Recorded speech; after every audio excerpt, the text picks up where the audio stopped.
in South Parkersburg, West Virginia, home of the Parkersburg South Patriots, your leader in combat sports and rock music. And now, your host of Roberts Report, Craig Vegas Roberts.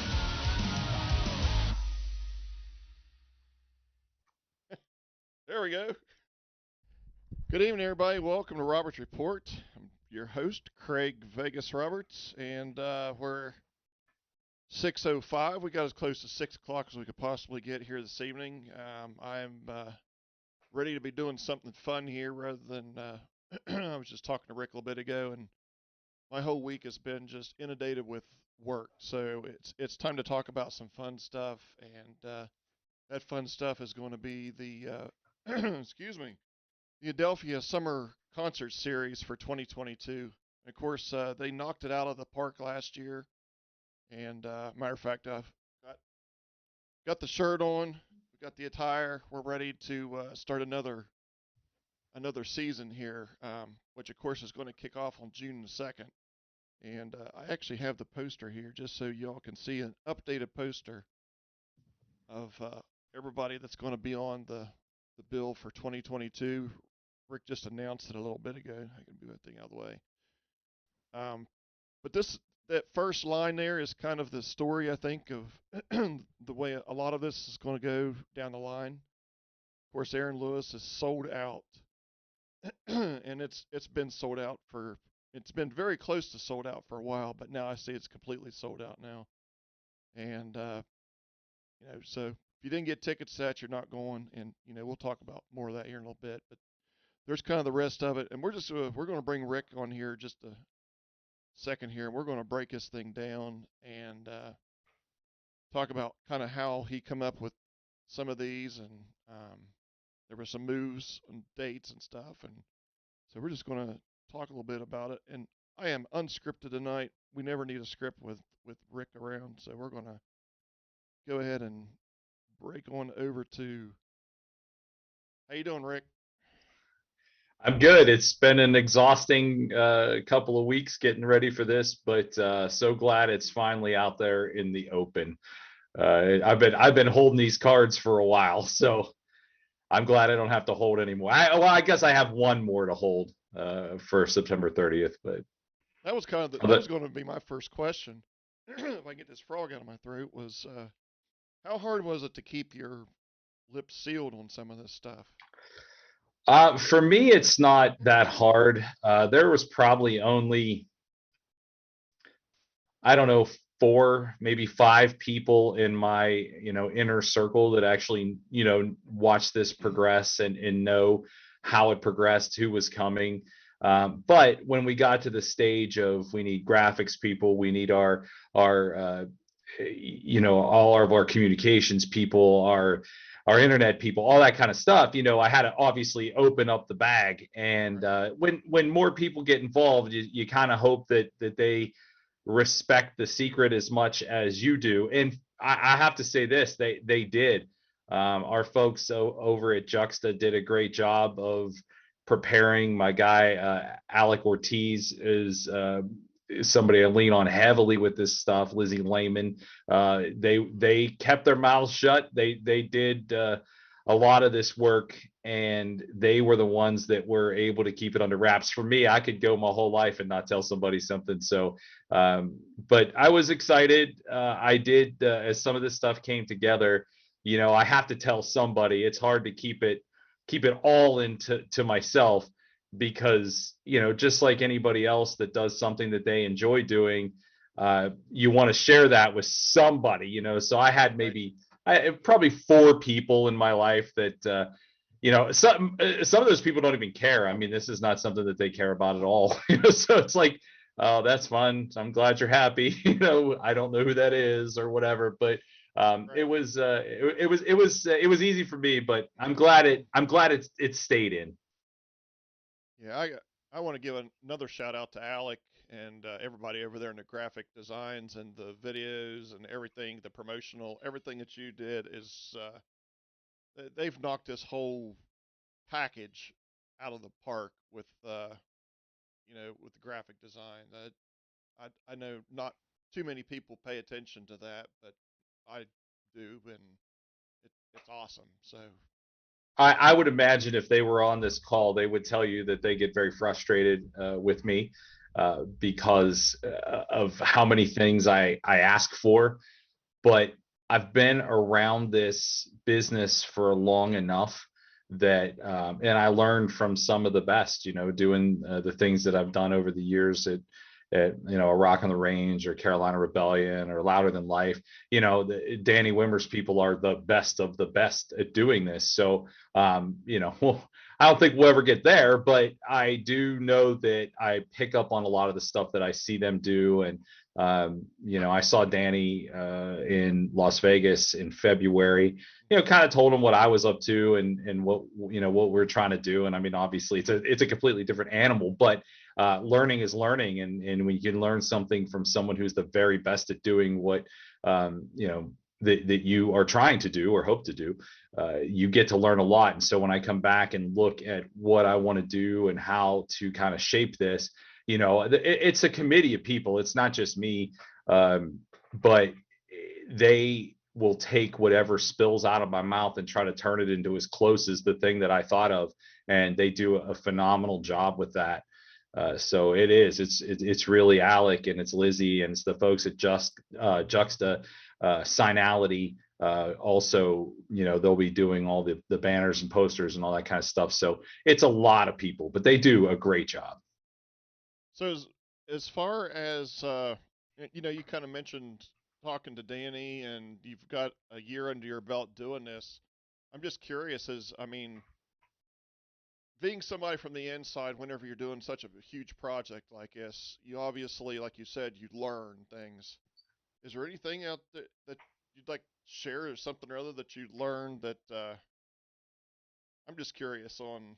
What did you learn from last year that you applied this year and said, or if you don't want to share that, that's fine too. Oh no, I'll say anything. I learned a lot last year. First and foremost I learned is to have confidence in what we were doing. Last year turned out better than I could have imagined. Not because I didn't think that I could do it personally or the team could do it, or that I just had no idea that it would be so well received. It takes a lot to get this off the ground, and I had no clue that it would be something that so many people got into. And when the crowd started to show up, and we started to see the Buck Cherry numbers, which of course was the second show. It's like, wow, okay, Buck Cherry's going to do well, and it's not like I didn't know that they wouldn't. I mean, I've done enough concerts in that neighborhood to know that show would sell. But when 400 plus people showed up for Paul Thorne the night before, I went, maybe we're onto something. And so when the idea of, are we going to do this again, started to kick in after the second weekend, 800 people came to see the Nappy Roots and Afro Man. And I'm like, wow, this is bigger than I thought it could get. We kind of knew that we would go ahead and move forward. Personally, in my life at that time, had some issues with my mom. So it's like we kind of discussed, how obviously I was going to do the last weekend, but can we move forward? And is this something that I can do, trying to balance time between the Mid Ohio Valley and also being back in Pittsburgh to take care of my mom? And I was like, phone calls are phone calls and emails are emails. And if I can do them from here, I can do them from anywhere. Right. And luckily everybody kind of bought into that. And then we got into the last weekend, and the last weekend was such a huge success. That last night with PD Pablo and that crowd was just unbelievable. And we all knew that it would behoove us all to do it again. So really, I maybe took 2 or 3 days after that kind of off, and I started putting the list together for this year and who my targets were. So the thing I learned the most is, I'm not saying there's going to be a 2023, but as soon as someone says this is a worthwhile project and 2023 is greenlit, I'll start putting that together as soon as possible, because you can't underestimate the preparation of this. And that is a thing that I learned too, is no matter how prepared you are for this, it doesn't necessarily mean that you're ready. So, Oh yeah. uh, I mean, there's so many spokes to this wheel that and you work when you're working with so many different schedules, and I mean, I couldn't imagine. I mean, it, and just to get them to work out on workable dates, it's probably a challenge. it is, as you can see, or hear my neglected dog back here. That's all right. Mine's kind of going around here too. So Yeah, he's like, come on, Dad, you've been on the phone all day. It's enough.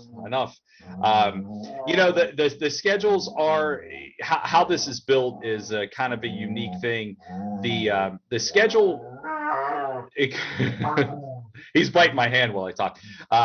The schedule kind of gets made in an interesting way. Like we take our targets of who we want, and we see if they're touring, are they routing, and then how do we fit into that routing, and where will they be, in our neck of the woods, essentially. So with Aaron Lewis specifically, Aaron actually has a show the next night in Clarksburg.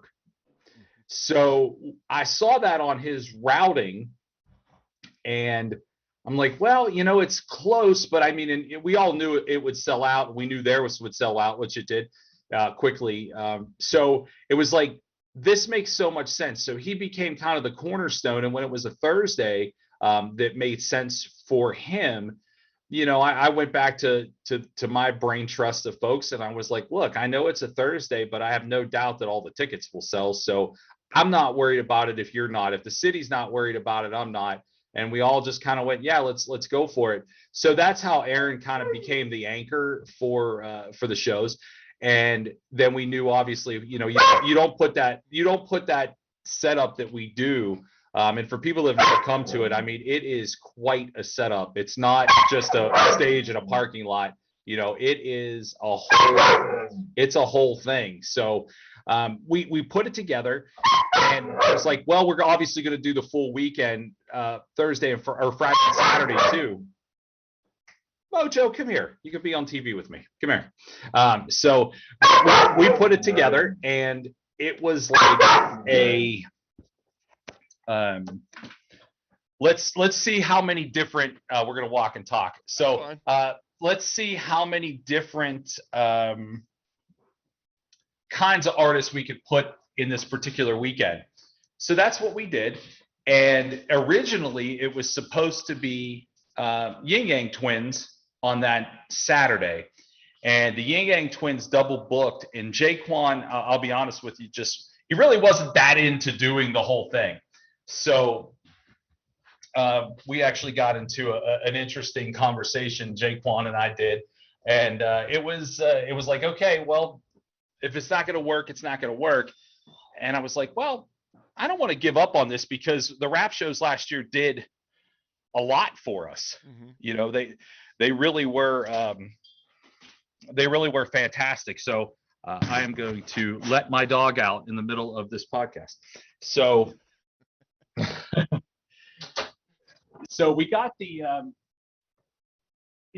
we got the green light to rebook with Jake, or rebook with the Yin Yang Twins on a different date. So we went ahead and did that, and it turned out that was, it was a good thing for us to do. But those guys are generally available, so it's not like a route. It's like, tell us specifically when you want us to be there. We fly in, we do your show, and then we leave. So Aaron being the key it's his route. And Hinder, how we ended up replacing them with Hinder is I called those guys and I was like, look, we wanted to have them last year. In fact, in 2020, I don't know if we've ever talked about this.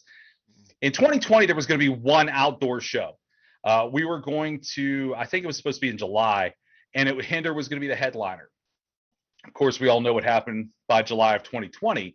So the Adelphia Summer Concert Series really was actually supposed to start as one show outdoor. It was going to be like that festival I used to do in that area. And then it was kind of like a precursor of, can this be possible? Hmm. So we were looking for a makeup date and have been. Last year it didn't work out, and I was like, well, I'm going to go straight to them. So I went straight to them when Yin Yang canceled, and they were like, yeah, let's do it. So that's what we did, and that's how we ended up with them. Steve Earle was on our list for a couple of years, and we're very That thankful to get. that one's going to Yeah, be huge. I think so too. This year there's a couple seated shows. Steve Earle and Billy Bob Thornton are both seated shows. You don't have to bring your chairs. We're actually going to provide the chairs for you. So, um, it's growing. It's a growing thing. It's something that, if it grows more, I'm not sure where we put it, but I think it is going to do a lot of things this year. When it boils down to it, I think there are 7,800 tickets total to be sold to these 9 shows. Obviously, the first show sold out of the 1,000. It's done. But specifically, can we generate the excitement of different pockets of people to sell this many tickets? I think we can, and I I think we're think so going too. to. I think you. I mean, I think you hit every aspect of it. I mean, I never even thought about the Steve Earle and the Dukes, but just about every single outdoor wedding or not concert, every wedding I do outdoors or country, that Copperhead Road is like Sure. one of the top songs that is requested Oh yeah. I mean, alone, without the rest of those hits. You know. yeah, for sure. I mean, I actually, the song I love is Hardcore Troubadour, maybe even more than Copperhead Road. But Copperhead Road's probably the one people know the most. But uh, we have a crowd in that area that relates so closely to the true, our troubadours. By the way, playing tomorrow night, if anybody wants to go out for a fun night of entertainment at the Adelphia, the troubadours. But we have a lot of people that show up for the troubadours. We have a lot of people that show up for bands like Oyo, and so dipping into that genre of music outdoor for the first time was something that we really wanted to do, because we sell great amount of tickets inside to artists that are similar. So it was like, well, then let's just go get one of those artists. And we actually did. We got 2 of them. Lucero is the other one, that we have. We know we have a following, and people like them. Artists that we have available to us on a local level bring out great crowds. So it just kind of made sense. And Steve Earle was somebody that both myself and John Walsh, who is my direct boss, we both wanted to do that. Mm-hmm. And it was supposed to be the first show. So you wanted to know how the lineups come together. Steve, we had a deal done, at least close to done, on June 3rd for Steve Earle, and he was supposed to be the second show of the first weekend. Unfortunately, the routing for that went awry, but I had an avail on Billy Bob Thornton, which no one would have ever thought to do that, and I was like, we're gonna have an Oscar winner. I get it, an Oscar is acting and Grammys are music, but this guy won an Oscar. He's been in a million different movies, and his band is a lot of fun. It's kind of like a rockabilly type Americana rock, and it's like, this is, again, we have built-in audience for artists like that.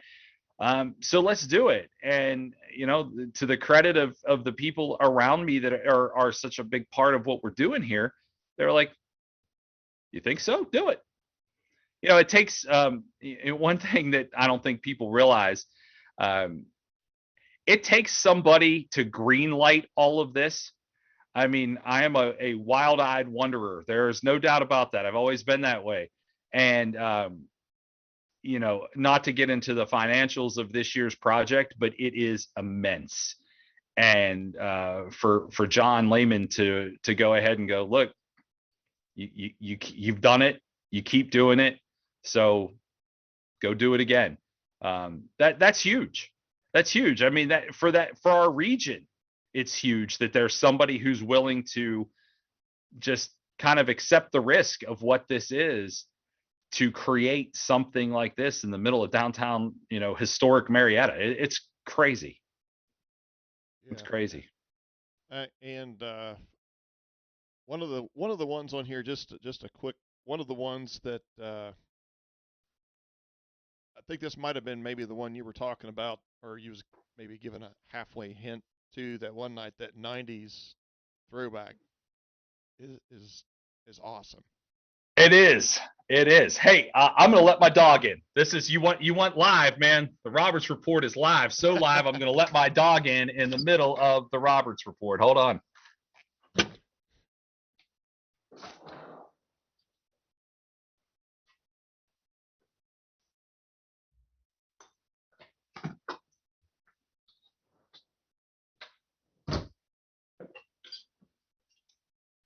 I do feel bad for him. I have been legitimately on the phone or the computer for about a month.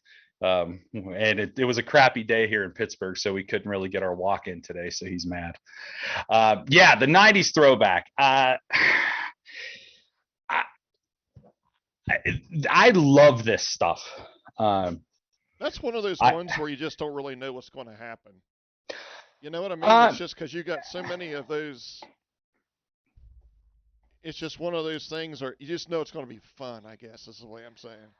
yeah, it is. I will tell you this too. I actually go to see a lot of these artists before I bring them to the Adelphia, Mm-hmm. both indoor and outdoor. But uh, I went to a '90s tour with most of these artists had played, and I'm 44 years old, and it was a blast. And everybody around me was either within 10 years, my senior or junior. So it was like that's a pocket of 20 years, 17 years or so of people that really would enjoy this.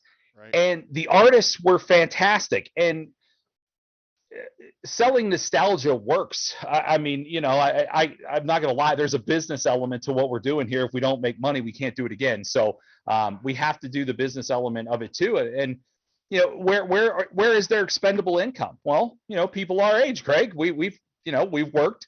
We've got enough money to buy a ticket to a show like that, and it takes us back to a place that we loved growing up in.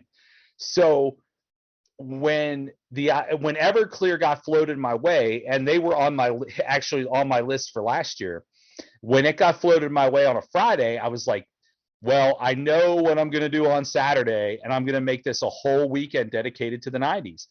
And I have a feeling my other phone, actually now both of my phones are upstairs. I forgot I came downstairs, but I would imagine I've probably already seen a dozen orders or so for those particular tickets.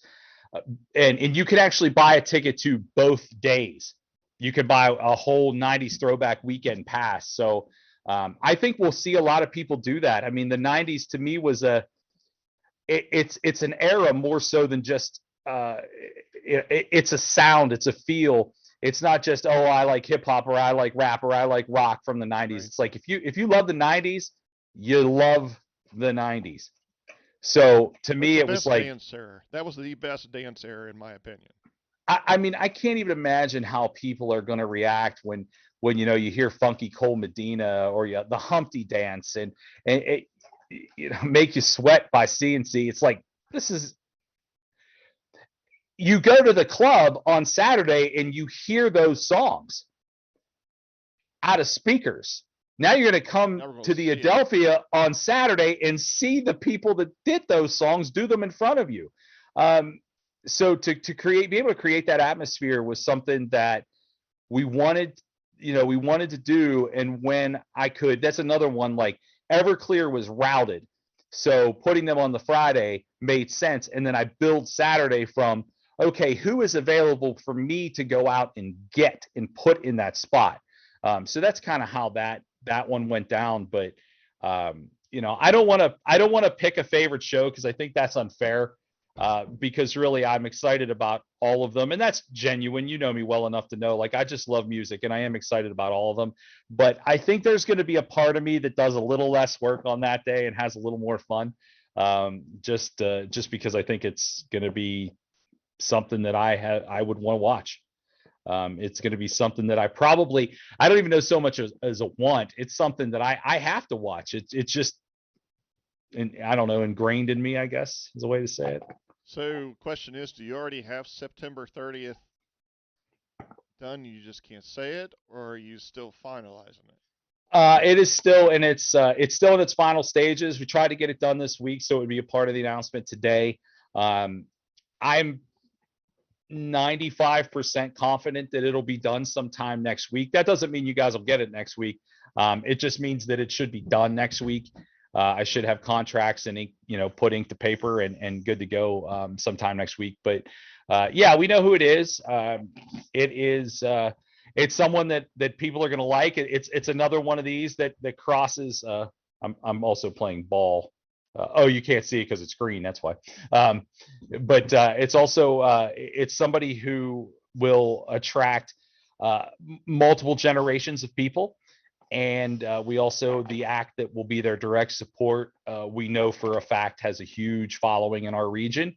Not to give too much away, but they've been there recently in the past year and did very well. So we're pretty confident that one's going to close sometime next week. And I don't think anybody necessarily sees it. I know I can see on the screen that it's kind of small, and so you can't really see it. But the direct support for Hinder, I don't have it final. I don't have a contract on it yet. I think the direct support for the Hinder show is going to blow people's minds. Also, we don't really know who the direct support is. We just got No, shallow side. let's just say that the Hinder Shallow Side show is going to get a special guest, and if it all falls the way I think it's about to, the special guest is every bit as big as Hinder and musically iconic and a rock and roll Hall of Famer. Yeah. Again, that's one of the byproducts of not being able to, have all the contracts done. We have to get this information out. April 1st was my target date to be finished with everything. And I'll be honest with you, there was a point where I was finished with everything, and some of the dates had to change for different purposes. So if we'd have done this a month ago, I would have generally been finished, but 2 dates had to change, and then I changed one because it had to change, and then that one had to change again. So I kind of had to start from scratch on 3 different weekends. So the fact that this got as much of it done by April 1st is that's done was unreal. It was a lot of nights, a lot of weekends, a lot of emails, a lot of text messages, and everything. But really, when you think about it, the first weekend for the summer concert series is 63 days away. So I had to get this information out there. Aaron selling out in 7 weeks was obviously a great thing for us. The Adelphia has never sold that many tickets to an event because we've never had one that was that big. And of course, we only have 6 examples of doing it outdoors. So the first day that show sold 463 tickets or something like that. And I was like, oh, not that I didn't think it would sell out, but I didn't realize half the tickets would be gone in one day. The only time I've ever seen anything like that on my personal end is Seether at the Eagles Club, where I think we sold all the tickets. You'd have to check with Brian, but I may be making this up because I just don't remember. But I think all the tickets were gone in 2 days. That sounds about So right. yeah, so that's the last time I had seen that, and that has to be a decade, 12 years ago. Is that 2010 maybe? I don't know. Again, you'd have to check with our rock and roll historian Brian Murray, but yeah, I think it was in 2010. So that was something that I expected to sell out, but when I saw that, I was like, this is unbelievable. Yeah, I had his guitarist on the show here 2 or 3 weeks ago, Chuck Ward, and they're very excited to come to the Mid Ohio Valley. They were actually he was on break. They were going back out. They were actually going to play over in Portsmouth, and then And I think I did see their Clarksburg. They had sold out there as well. Yeah. So Oh yeah. I mean, Aaron is doing big things at country radio, or just on the country music side of everything, not just radio, but right. everywhere. And it's weird because, of course, to me, and most of my career, I think of Aaron from Stained, Hmm. more than Same, anything else. same. But listening to his country stuff, and truth be told, I'm not the biggest country fan, but our current our current state of America, Hmm. Aaron is absolutely killing it in certain pockets and certain markets. And I knew that if we could get it done, um, it would kill. And so when we did get it done, I was like, I don't even question what we're doing here. And they went so fast, it was unreal. Like, I heard from people that I don't necessarily know, people that send, and I try to get back to everybody when I can, but my Facebook page, like, to the point where I had to turn it off. I was just like, I can't even absorb the amount of messages that come in. Like, I have no idea what it's like for an actual, like, celebrity to get DM'd constantly. But I mean, I just, my phone wouldn't stop. I'm like, I got to just turn this off. Like, it was weird. But not that it was about me. It was about Aaron Lewis tickets, and can I get Aaron Lewis tickets? And I kept trying to tell everybody, look, there's like only a few tickets left. You need to buy them now. And now that they're all gone and people are seeing this sold out, my phone's doing it again. It's just like, well, I need to get two.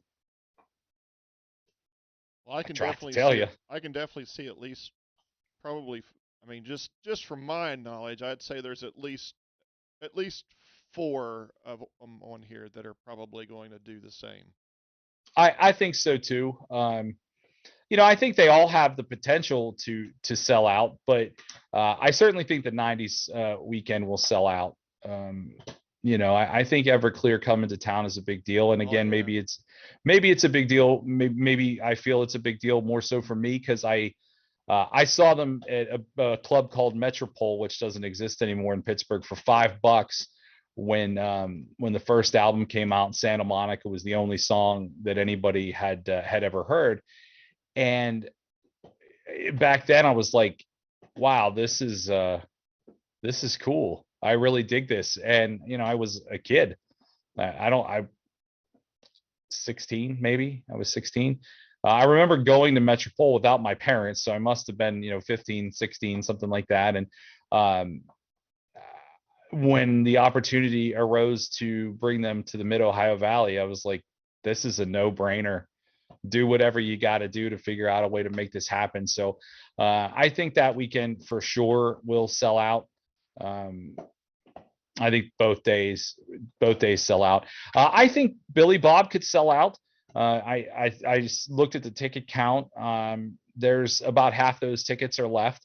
We're still 60 days away, so I think there's certainly a chance. Just to I see think him. Just to see him. You know. he's a unique You know. guy. Yeah, I mean, this is a guy who used to make headlines every night on you know, well, before TMZ, all the TV programs, when he was married to Angelina Jolie. And uh I would imagine he's the kind of guy that you could say anything could happen when Billy Bob Thornton is in town. So um Surely he's going to break into some I Carl. He's got to break into some Carl Sling Blade. I mean, that's just. I I don't know. He's actually one of the ones. He might be the only person on this list, honestly, that I have never seen live. I think he's, and I'm trying to think about the whole list myself. Yeah, I think he's probably the only one I have never seen live. So, um, there's, again, here, he's iconic in films. There's no doubt about that. Right. Uh, I Perhaps this music performance becomes iconic too, but I do think that one has a strong possibility of selling out. Hinder will pack them in. I don't, I'll be honest with you, not just because I was responsible for a big chunk of this, but I don't know that the Mid Ohio Valley's ever had an opportunity to have this much music in one summer ever. Um, I came there in 2015, so I have a, even though I haven't lived there the whole time, a 17-year history with that area, and I know that nothing like this ever happened when I was there. I mean, even when, I was partially responsible for putting things there, I don't remember a summer like this one. Yeah, did you ever feel like whenever you were doing it before with the radio station that man, I just or whenever you were that you just wish that you could have done something, but not everybody was on board, which and now are. And I don't mean Brian in general. I just mean some people that maybe just wouldn't have listened, just didn't listen to you. Man, guys, I'm telling you. I You know what I'm think saying? I'm just I think that I've always kind of had that I've always kind of had that thing where I don't mind I don't mind going against the grain. I remember when I would do like what the hell did we call it? Defiance Friday. I would every once in a while when I was on the radio there, I would just pull all the songs. I mean, I hate to break this to everybody, but radio is very programmed and very scheduled.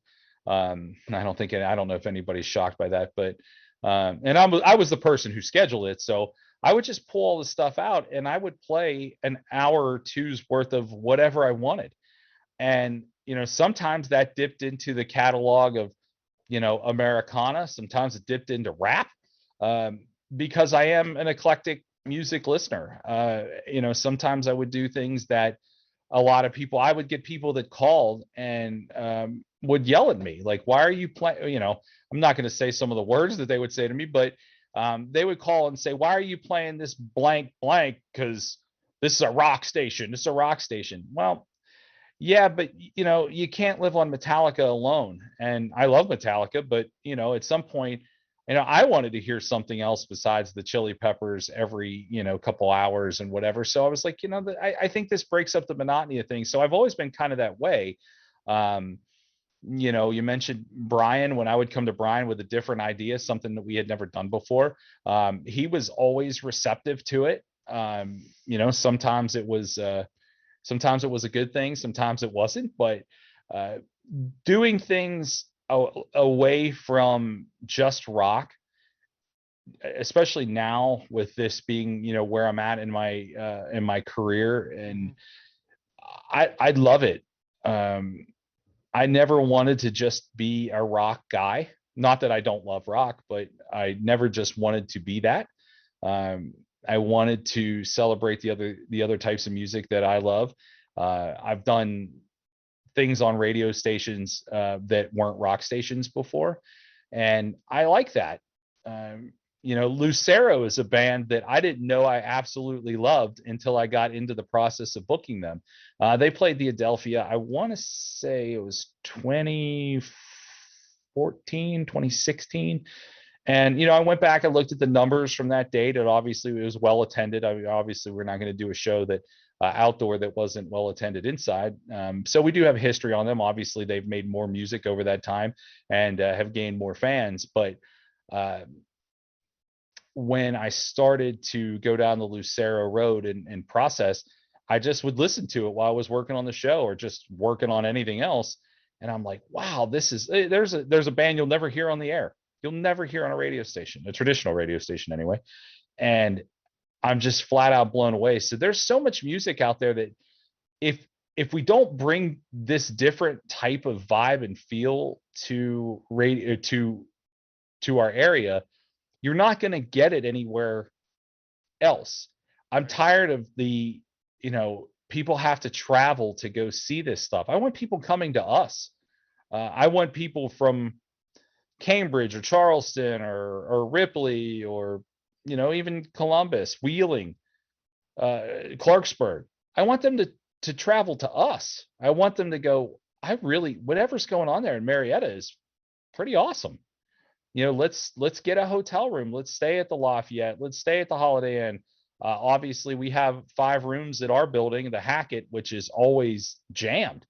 Especially on these types of weekends. So it's like it's so much bigger than just what what we're doing, but the sound of it is really gratifying to do things other than just rock. Of course, you have those things in there that are very much me. Hinder is very much me. If the opening or the direct support artist falls for Hinder, right up my alley. Going to be right up your alley too. Everclear and Sponge, right up my alley. Those are things that you'd go, if I was doing that back in 2013, you'd be like, oh, that is so big, Rick. So yeah, I mean, I stay true to that, but you can't live on rock and roll alone in a business like this. So this was about as eclectic as I could make it. I think that's what kind of frustrates me with and a lot of people. I mean, that's why satellite radio has gotten so huge now. Is I mean, me as a fan and as a listener, everything. I mean, you can turn on that other station right now, and you can tell what station you're on because of what they're playing.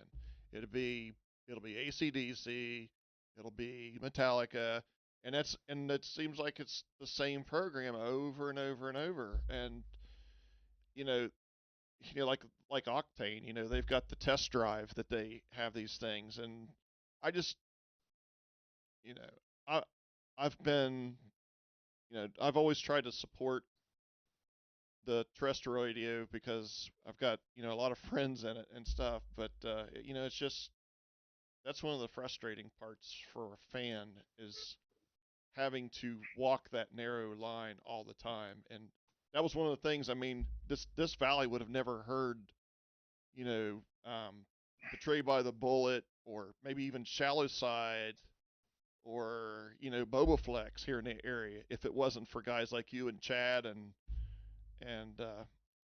because it's not happening now. Yeah, I mean, I know back in the day it was a lot different than it is now.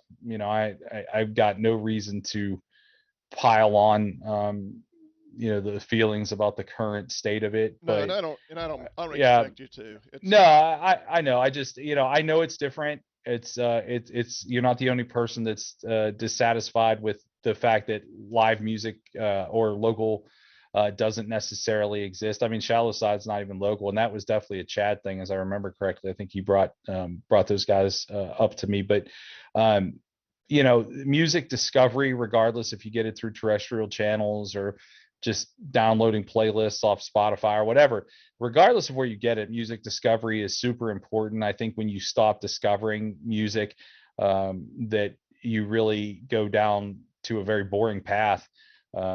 So, and that's important to us too. Like the lineup here is essentially done, other than September 30th. There are going to be local artists added to a lot of these shows. Just because that's, to me, a part of music discovery. Who is your next new favorite band? Just remember, every band that you love started out as a local band somewhere. Metallica started out as a local band. U2 started out as a U2 was so bad when they started out as a local band that people would actually throw beer at them while they performed in pubs in Ireland. So, Wow. there's some of the biggest bands in the world. They were playing at the Sixpence or playing it wherever, and become these big bands. I mean, Starset right now, Starset's one of the biggest bands in rock radio. You'll remember Starset's third show ever was at the Sixpence, and that is when they got signed to Razor and Tie Records. So going out to see the opening band, who's a local or regional act on some of these shows for the Adelphia Summer Concert Series, you might be seeing a piece of history and you don't even know it. Oyo, who is playing with Billy Bob, they just played inside 2 months ago. They were phenomenal, and that's not necessarily my type of music, but they were phenomenal. And when I saw them, I knew that they had to play on the Adelphia Summer Concert Series. When you have bands like, and I'll shout out a few other ones, not that we necessarily know if they'll be playing on the Summer Concert Series, but the Troubadours, Division Street, you have bands that really pack them in. To me, that you've done your homework. You're a good band. You're obviously very socially active in promoting yourselves. And if you're gonna bring in 175, 250 people to a local show, you've earned the right to play on a big stage with big sound, big lights, and a big spot. And we want to make that happen for those bands that do that. It's that simple. We want people to point and go, we got our start because they gave us a chance at the Adelphia. Um, that matters to me. It's not always, and I'm again brutally honest here. Not everybody's going to win that battle. You know, there are bands that really care about their craft, but just don't get over that hump. And not everybody can just play in that spot. It costs hundreds of dollars before we ever sell a ticket just to open the room at the Adelphia. Just, I mean, nearly 1,000 really, between staffing it, sound and light tech, all that kind of stuff.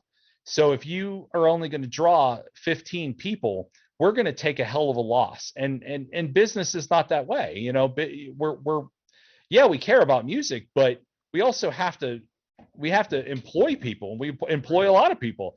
If we don't make money, then we don't succeed. So when we get into the numbers of out on the big stage, you know, that $800-900 $1,000 number is amplified to another. I mean, it's ridiculous.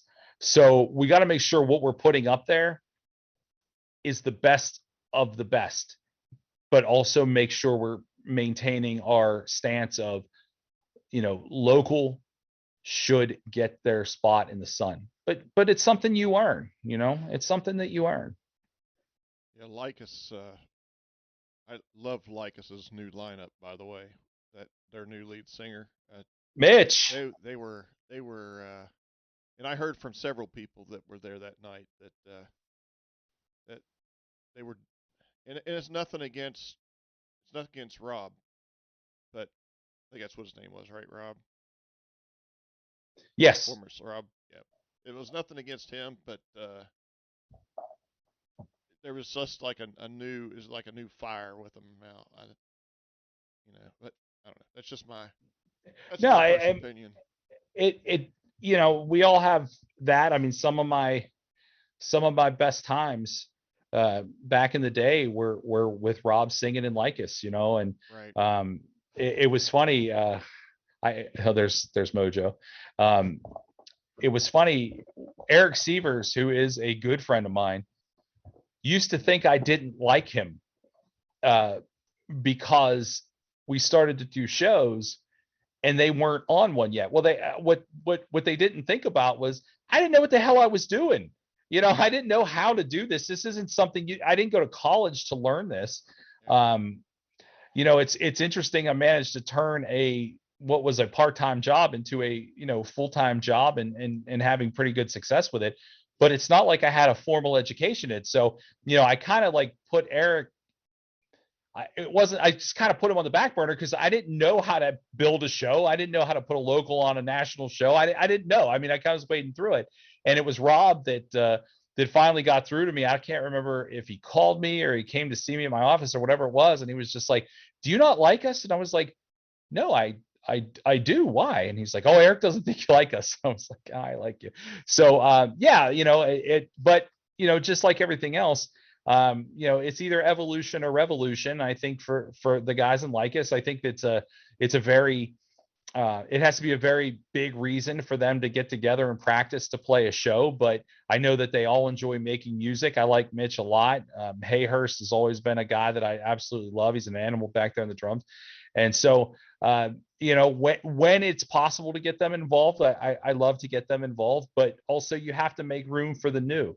You know, shout out to Betrayed by the Bullet. You know, they're holding down the rock scene there.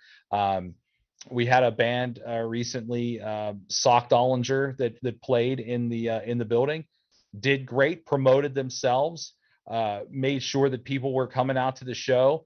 I saw them sharing and, you know, all the posts and stuff like that, making their own posters and sharing them. Like, that's how you get there. Right. Like, Right. you know, nobody starts at Carnegie Hall.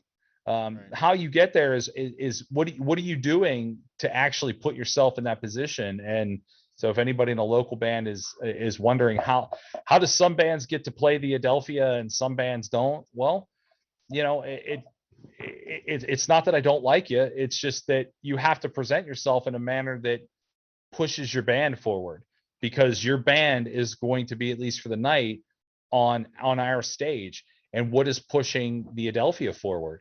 Well, that night it's your band. So there has to be we provide a pretty good setup, quality sound, lights, obviously a beautiful building. You have to be able to bring it to that level. And again, not everybody gets there, and it's not a shot at anybody. I mean, I'm a big advocate of local music. Right. It's just, this is a different era now. How savvy you are socially is what gets you into the position. The band that's great at it is Division Street, Rewind. Those guys are fantastic at that. Working I social think media. I think working oh my social god, media is that's yeah.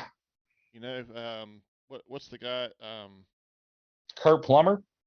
Kurt is great at social media. Kurt is on social media so much. I hope he's watching this and actually goes, "Oh, that's me, and I am great at social media," and he shares this right away. Yep. Yep. I was trying to think of the guy's name that sells the wine.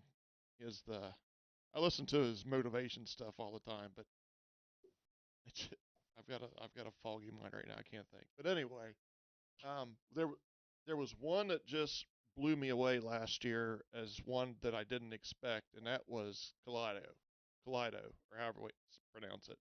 That was with Otherwise, and they are Yeah, all over social media. I mean, yeah, no, they went from opening with them. I mean, they are a good example of working your ass off. They went from there to Sebastian Bach tour, yeah. and then Well, I got to and then tell you to a that cruise, and then to a cruise. It's you get there by moving tickets. I mean, that's the key. I hate to they were uncork this. awesome. They were They freaking are. They're awesome. great. I hate to uncork this side of the business, but it's a business. And Yeah, you get to, how do you go from opening up in a club that holds 300 people to playing for Sebastian Bach to being on the rock cruises? yeah, You move tickets. It's not rocket science. You move tickets. Right now, the band that I can point to is the biggest example of a band that moves tickets with absolute ease is Greta Van Fleet. Whether you like them, whether you don't, Greta Van Fleet came on the scene and just started to sell an immense number of tickets right away. Why do you think they're opening for Metallica? It's not because the music sounds the same. It's because they help move tickets quickly. And that's really a big byproduct of all of this is what puts asses in seats. Um, right. and finding who puts asses in seats is not easy. At the end of the day, the summer concert series is created in a parking lot. Now, it doesn't look like a parking lot when we're finished with it, with the facade and the advertisers and the bar and the beer truck and just the lighting that we put in there. I can't even tell you how much that lighting was to wash the walls down. Obviously, for the Saturday shows, we're offering after parties. But when I go to negotiate with a band, I have to prove to them that it's more than a parking lot. If I post something on Facebook that says, who would you like to see at the summer concert series? There's always a knucklehead that puts Metallica or puts Slipknot. Um, keep in mind where we are. This is 1,000 people playing in a venue that we create, Right. that 2 hours after the last show on Saturday night, it's back to being a parking lot. It's almost like, Clark Kent and Superman. You just dip into the phone booth and you come out and you look like a regular person, or come out and look like a superhero.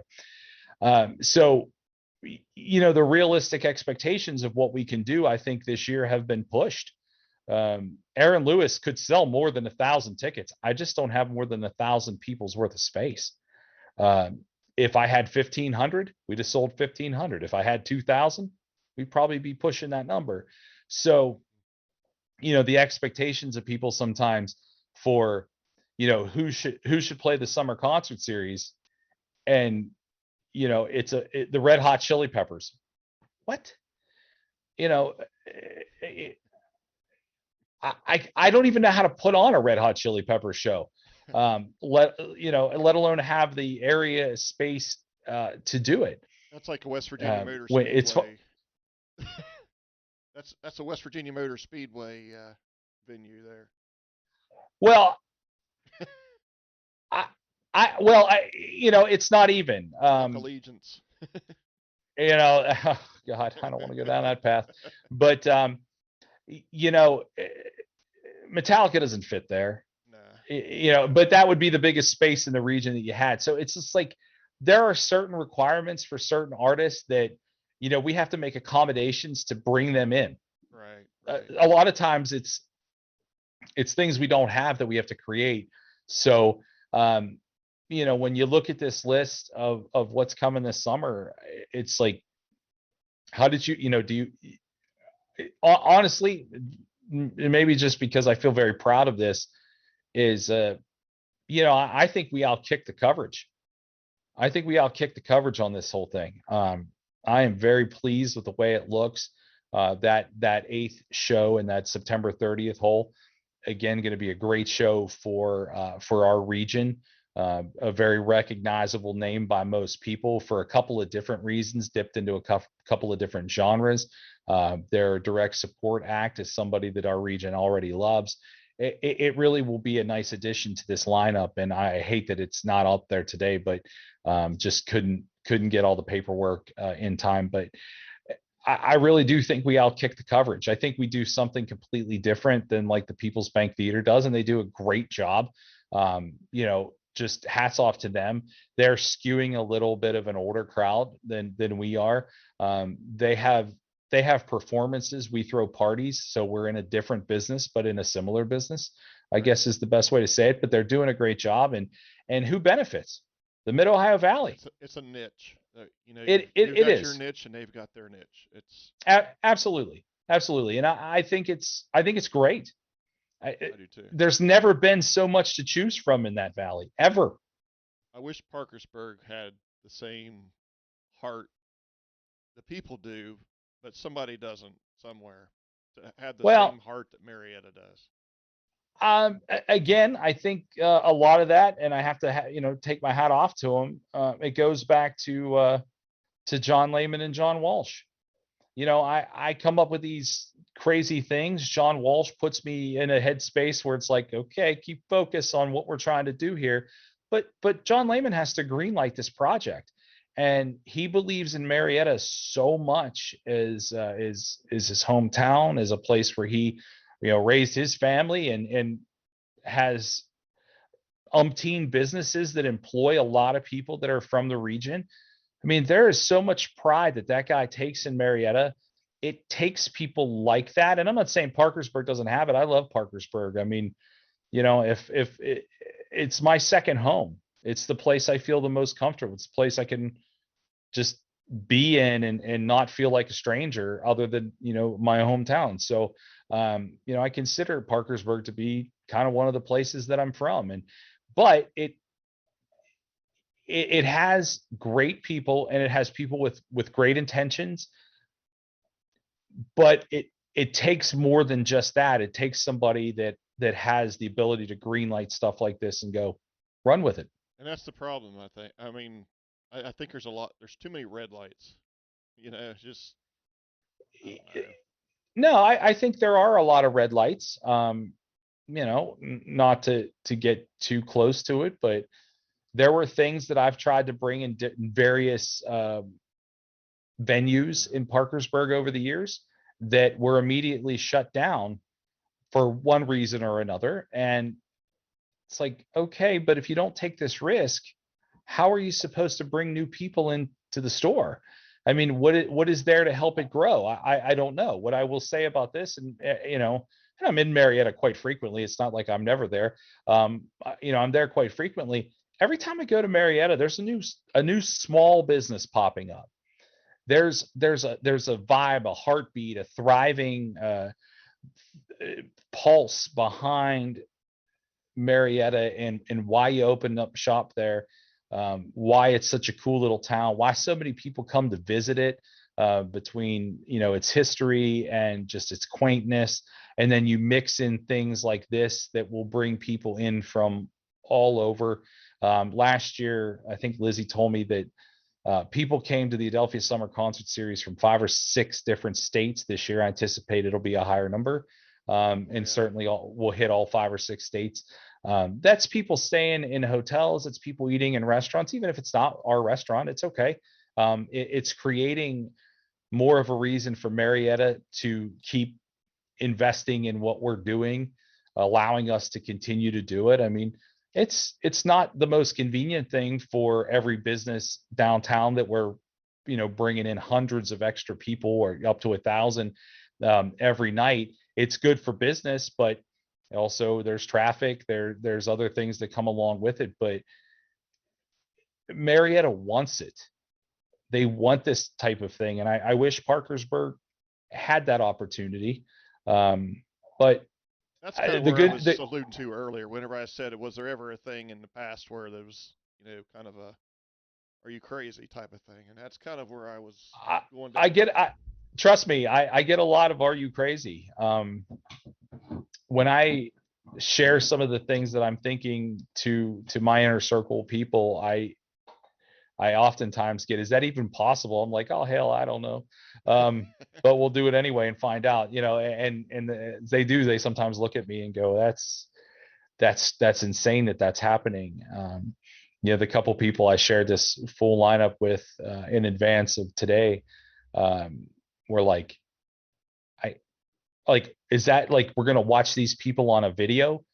I was like, "No, no, they're gonna They're going to show be up. here. Yep. They're gonna show up and play." And they're like, somebody was just overly fascinated by Steve Earle, and they're like, "You mean like the Steve Earle?" Like, yeah. Why would I show a video of Steve Earle? Yes, it's actually Steve Earle. You're gonna be able to sing Copperhead Road right there in the front row if you so choose. So it's it does. It sometimes hits people like, I think Rick has gone mad. Um, but again, it takes a couple of mad people above my pay grade to trust that I knew what I was doing when I dragged us into all of this. And they believe in me now. It's my job and the job of several others in the on the team to move all these tickets and make this something special. I mean, my goal overall, and I don't know if we'll get there or not, but my goal overall, at least my hope, is that this becomes such a big thing that it has to move. I'd like to see it in a bigger spot. I'd like to have that 2,500 capacity, and then I'll really blow your mind. You'll definitely think I'm crazy if I got that kind of space.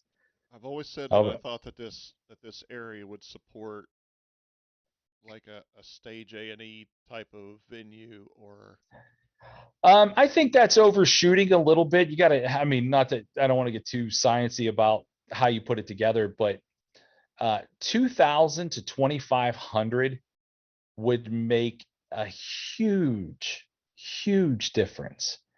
Um, you're then playing in a stratosphere that you wouldn't believe. Um, Preferably with a roof. There's a lot of risk in all of this too, but um, I guess I if meant it the was, style, not necessarily those size things, but I yeah, meant yeah, the style would be great. I mean, having the that indoor and the outdoor thing to flip. it would be. I mean, if I had that to work with, and I'm not complaining with what I have to work with, it's I awesome. understand, right? We came up with a plan, sat out there, sketched that parking lot about 15 times, and then the day before the first show last year, I changed it. I was like, we need to do it this way, um, which I once did over at the Polo Club parking lot. I had a sketch, and the morning they dropped the stage off, I was like, nope, we're going to do it this way. And they're like, are you sure? I was like, no, but it seems like it'll work better that way. Um, but yeah, I mean, it takes a lot of people to get involved to make that happen, and they all have to buy into it too. I'll be honest with you, a lot of the kids that I call them kids, but a lot of my coworkers are much younger than me, and so when I'm throwing out things like CNC Music Factory and Everclear and Who? certainly Steve Earle, they're like, we've never heard of any of these people. Who's going to go to this? And I'm like, you'll just have to trust me. I know I'm the old man here, but you'll just have to trust me. But Then you pull out they, Spotify and play him a song. Say, oh yeah, yeah, I'm like, check the you're gonna make millions me of spot. sweat. Yeah, I was going to say, check the millions. I won't say who the artist is because I'm bummed we didn't get him. I'll just say it. it. We were fairly close to ending up with Morris Day and the Time, Oh which, god. yeah, which would have been just a dream come true. But anyway, it was in a meeting, before a meeting, and I was listening to Jungle Love, and I'm singing, and my head, I'm doing one of these, my head's Oreo. moving, oh yeah, Yeah. and one of the people I work with was like, "What are you listening to?" And I was like, "We're gonna have this guy for the summer concert series," and they're like, "This doesn't even make sense. Like, what is this?" And I was like, "What?" Here, Mo, be on the video. You remember Prince, right? Yeah, he was the same, that, which is crazy. oh yeah, I mean, Morris Day and the Time wouldn't exist without Prince. It's crazy to me that people don't know that, but again, it's music history. Who's teaching you your music history? If there aren't people, if your parents aren't necessarily into different types of music, and you don't know you don't know where you're going to get your new music from, or at least experience different music, then it takes guys, it takes guys like me, to bring that stuff to town and get you exposed to it. Um, so yeah, I mean, it's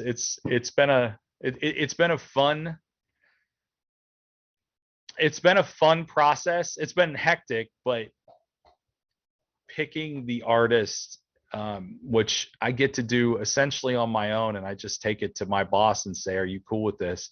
And he yay or nays, and honestly, he gives away more yays than nays. He's like, "If you think that will work, then I trust you." And that to me is super rewarding. That's gotta It's be like fun too. It makes it fun too, right? it is it's a lot of pressure, but it does make it fun. It does. Knowing we're going to hit multiple artists and we're going to hit multiple people. It's pretty good. It's pretty fun. So one real quick question that came up on Matt Mahaney's friend of mine. He's on here listening. He was asking, said summertime maybe could put some bands at the city park baseball field. Would allow for a lot more people. Don't know if it's doable, but maybe worth a shot. Here's the biggest challenge you have, and just think about it in context. If look at what we do at the Adelphia, we're in between two buildings. The stage is in the back, and there's a facade in the front. Right. It's enclosed.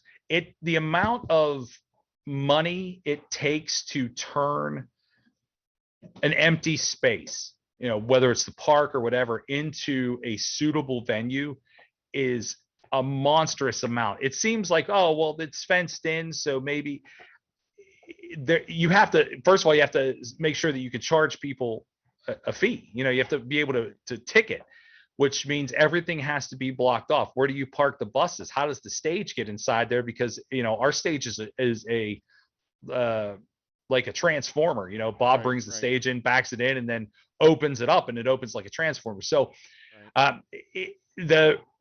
The facility part of it is super important, and it's not always really easily understood. I But think being that's city owned is another. Being in a city park is, you know, can you sell beer there? yeah. I It's mean, just another aspect. Nick, that's where that's where the profit is made. If you can break even on your stage, sound, lights, and materials, and tickets in ticket sales alone, well, your profit comes from that. And so if the city doesn't let you, I'm not saying they don't, I don't know, Right. but Right. And I don't know either.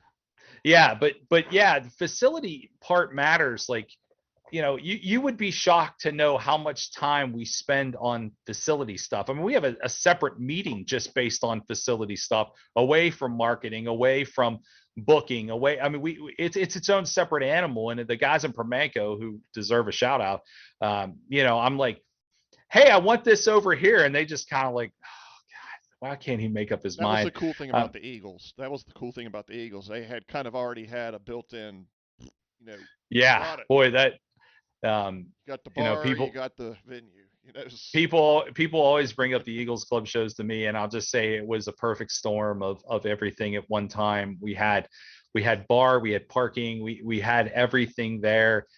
It didn't take much to turn it into a venue because it had so much, it had bathrooms, it had so much going for it. Right. It was such a huge room, and I just, is something like that ever going to happen again? I don't know. I hope it does. I don't know if it'll be me doing it, but I certainly hope it does. But anybody that lived through that era of concerts in the Mid Ohio Valley, just be thankful that you were there to see it, because it was something special that not every city has. Not only does not every city have it, but you have to have bands willing to come there. It takes cooperation from radio stations. It takes cooperation from sound and light people. It takes cooperation from a lot of people to make something like that go. So if you got to see it and you were there for those shows, just look back fondly and enjoy it like I do, and just know that it was something very special that, um, I'm glad that A lot of good I'm glad. memories. A lot of good memories. Yeah, yeah, it was great. But Well, I think we're making big memories now too. absolutely, absolutely, just growing. So Rick, I'm going to let you go so you can play with your dog there. And Yeah, but he's hey, there he is. what's kind I of keep funny, forget this ball is green, and that's why it's taking it over your green screen. it's showing up. Well, it's showing up on here. So, Is it? but what's funny, you was talking about your live podcast earlier. I had Marty McCoy on here last year. I think it was during the COVID thing, but he was wearing a mask for most of it in his car, and he was on his way to get kitty litter in his car doing a podcast. So, Yeah, I mean it's been, working from home has been an interesting challenge. It's been nice yeah, in a lot of ways because I get up and I'm already there. So that part's I good. feel it. Yep. But it also has its challenges too. And the dog barking is sometimes one of them. And sometimes you know the people next door cutting grass or something like that, and it's like you're trying to have a Oh conference yeah. call. But it's also given me a lot of time to really concentrate on the thing that I am passionate about the most, and that is putting this together. I mean, I think we've done a pretty good job at the Adelphia putting good stuff inside too. I mean, by the way, April is one of the most packed months of the year for us inside. Tomorrow night, the Troubadours. The Next Saturday, we have a Frank Sinatra, Dean Martin impersonators are going to do a dinner and a show. The Lonely Ones are actually going to be there this month, at the end of the month. Smile Empty Soul is going to be there. There's an Aerosmith tribute called Last Child Oh, that that's is right. going to be there. I do remember seeing that. Yeah, I mean, April is thick with good stuff at the Adelphia inside, and in May there's a few cool things happening in May that, but really will be in May, really amping up for that first weekend in June. So yeah, and then there's some things coming up in the fall once we move back inside that will be pretty big too. So it really has grown exponentially in the last year. I think last week, I think, was 1 year since I started to work with the Adelphia again, and I was part-time at the beginning. So in a year, everybody on the team has really kind of stepped up and created an atmosphere that, we want to be that place that people around the state, or people around the region go, well, if you want live music, that's where you go. And I think we're doing that. So yeah, come on out. We'd love to see you guys, and there's the list. So check it all out. The tickets for all the shows are available right now at theadelphia.com. All the links are up. If you want to go to both nights, the 19th and 20th of August, there is a dual ticket you can buy. I think it's $95, so I think it saves you like $15 or something. So you get two concerts back to back nights. So that is available to you as well. And yeah, man, I'm thankful that you keep this thing going, and thanks for the support. I do appreciate it. Well, I have been there to a Yin Yang Twins party too without Paul Wall and Murphy Lee, and that's another one that we're actually coming back from the beach on July 23rd, and I said we've got to get back in time. We're already checking our plane tickets to make sure we can make it back from Columbus. Yeah, no, I think that one's going to be wild. The Yin Yang Twins have played there at the Adelphia Yeah, before. It was packed to the rafters, and they partied all night. passing the Um, Patron. I can't say for sure, so don't hold me to it. But last year's rap shows, uh, the artist hung out at the after parties. So I again, We no were promise. jealous. We missed Afro Man, and we also missed what was the other one that you had? PD, Chingy, and Yes, we yeah, missed it them was. both. Well, I mean, I can tell you that there are hundreds of Salt pictures floating. pictures. Yeah, Salt there are hundreds of pictures. pictures floating out there of people that hung out with those guys all Yes. night long. So yeah, it's when we throw a party, we're in it, and I'm pretty sure the Yin Yang Twins throw one hell of a party. So Yeah. it should be great. Well, Rick, thanks for doing this, and obviously thanks for your support for me as well. And this is just something fun that I like to do, and but I obviously want to take it serious and try to support you guys and other things in the Mid Ohio Valley. But I appreciate it. No, all good, man. Just remember, it's going to be big. Get your tickets in advance. Yep. Yep. Adelphia, theadelphia.com. I was trying to type in just Adelphia, but it's theadelphia.com. So check that out. Theadelphia.com, all the stuff is up and ready to go, and I'll keep you posted as things start to sell out. I mean, but yeah, there's this is a true sellout. So if And you're if there's anybody if there's any of the artists or anything that would want to zoom in or anything, by all means, if okay, throw some feelers out there, see if they want to promote through this, I'll certainly do it. we could certainly find that. I would suggest you hit up the Shallow Side guys. They're always good to come back, and Yep. I'm sure that they would be happy to be on. But I will do that, and I do really appreciate it. Yep. No problem, man. Take All right, care pal. Take and care of yourself. go play ball. I am. It's time. It's dinner time and ball time for sure. I hear you. See you, All Rick. right, man. Take care of yourself. You too.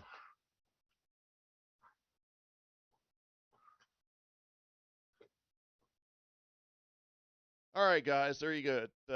2022 kicking off the summer concert series on June 2nd. And of course, that show is sold out. So you'll have to, if you don't have tickets, then you'll be like me with the rap shows for last year. You have to see videos and pictures of people having a good time. But then the rest of it there, I'll put, see, put the poster one more time up there so you can see it. And lots of fun. That 90s weekend is going to be huge, I think. I keep looking at that. Obviously, um, obviously that weekend is packed with nothing but fun 90s, and I just don't know what else to say about that. Back in the day, actually, I have to tell a little story, but back in the day, Rob Bass was actually um, at Parkersburg South. I don't for those of you that are old enough to remember that.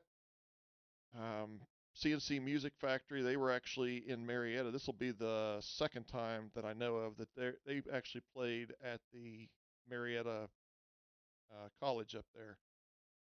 So there you go. Well, thanks, guys. Everybody that did stop in. I realize that there's people that just pop in and see what we're doing and keep on going. That's cool. Still appreciate the views. This will be up on YouTube, but also be up on. I'll go ahead and throw it out there on Spotify as well. So if you just want to listen to it on your way to jog or something or other later on, you can do that. But anyway, I appreciate everybody's support. and go out. Oh yeah, almost forgot. Scotty Austin is going to be here. For those of you who don't remember Scotty Austin, but he was the when Jared Weeks left uh, Saving Abel. Scotty Austin was in there for pretty much a decade with Saving Abel, and he decided to leave to do his own solo thing. And we're going to see what's going on with Scotty Austin this Sunday at 6 o'clock. So there's a promo video out there. I'll be throwing it out again just so to remind everybody. But hope you all tune in on Sunday and look for more people. I've got Jesse Keith Whitley out there. Um, Out there also, we're going to get him, and I'm also still working on another. Hi, must be dinner time. I smell it. But I'm also working on another legend that may just be a radio interview, but it'll be pretty big. So thank you everybody for tuning in, and see y'all at the summer concert series in June.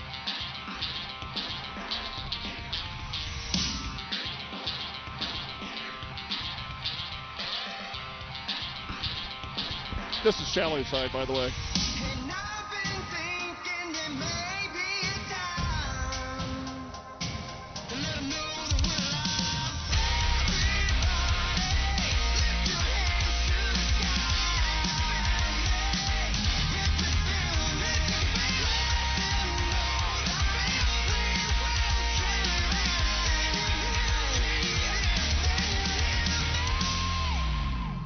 we will. Peace out.